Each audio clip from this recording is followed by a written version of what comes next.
When darkness sets in at the racing track in Nardo, Italy, the barometer of suspense rises. Then our 6 super sports cars are to show what they're capable of. Temperatures remain steady for better comparison of the speed results. The contestants are prepared very meticulously for these extreme tests. Tyre pressure, for instance, is of utmost importance.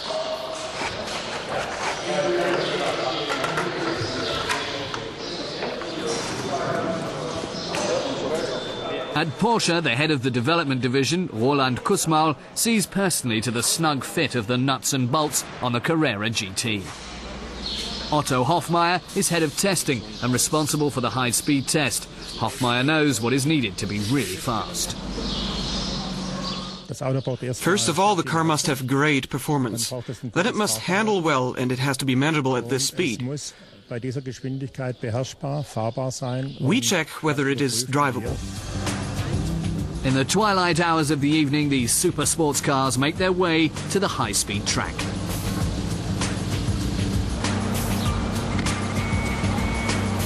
The clear favourite, the 660 horsepower Enzo Ferrari. It's a car Ferrari has used to move the benchmark in speed competition once again a notch higher. We don't really look at it as a competition. Physics decides the outcome here. At some point there is no more increase in performance and a vehicle no longer can be kept under control on the road due to its aerodynamics. So there are natural limits. They are below 400, right now at least.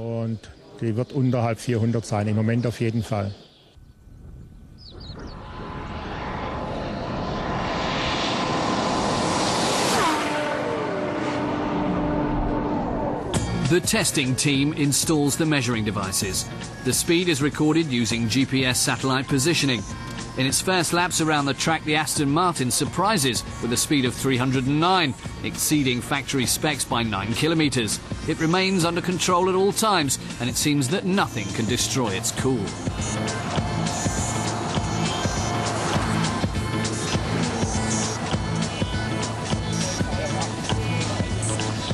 The Porsche is another of the favourites here.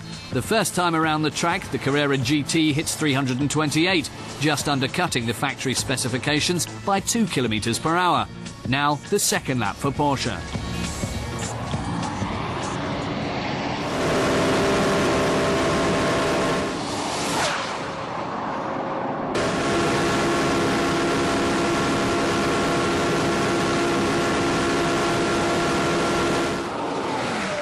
This Uber Porsche reaches a speed of 334.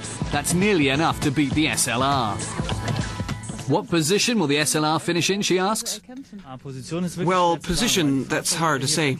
Actually, there's no way of comparing the cars in this comparison. We have the Enzo and the Carrera, which are street-legal sports cars. Then we have a couple of GTs like the Bentley, the SLR and the Aston Martin. Among the GTs, I'd say we'll finish first in the category of speed and acceleration. Overall, we'll probably end up in third place. Im Gesamtfeld würde ich sagen, werden wir wahrscheinlich auf Platz 3 liegen. A short while later, the SLR burns their best time onto the asphalt. With its 334, it reaches the exact speed specified by the manufacturer and matches the record of the much lighter Porsche, turning it into a type of blue comet in the night at Nardo. The night is unusually cold. The first dew of early morn furrows the brow with worry on Lamborghini engineer Michele Zaghiano. Normally, this car reached 3 and 30 kilometers per hour with the normal production car. This night I think there is too much difficult to reach this performance because there is too much humidity, but I think 3.27, 3.26 it's reachable for this car. A top speed of 330 this evening is much lower than what the Murcielago could normally achieve. Still, the head of testing, Otto Hofmeier, excludes any influence from the weather. The temperature remained more or less the same. It is a bit more humid, that has no positive nor negative effect. If we compare all our measurements, everything's okay. In the wee hours of the morning, the test favourite appears on the scene. The Enzo Ferrari is fitted with the instruments to measure its first lap. Before and after each trial, they check the temperature of the tyres. Following a warm-up lap, the test team from Ferrari pushes the car to the limit. The Enzo is faster than 350. At least that's what they claim at Maranello. The speedometer needle seems to confirm that.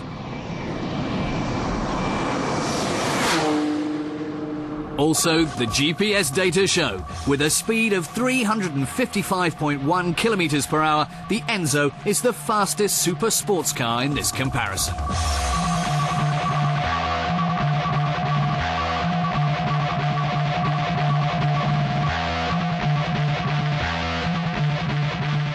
Whether the Enzo Ferrari can also outdo its competitors in the acceleration contest, and whether it keeps its nose out in front on the handling course, that's what the third part of this comparison has in store in our next show.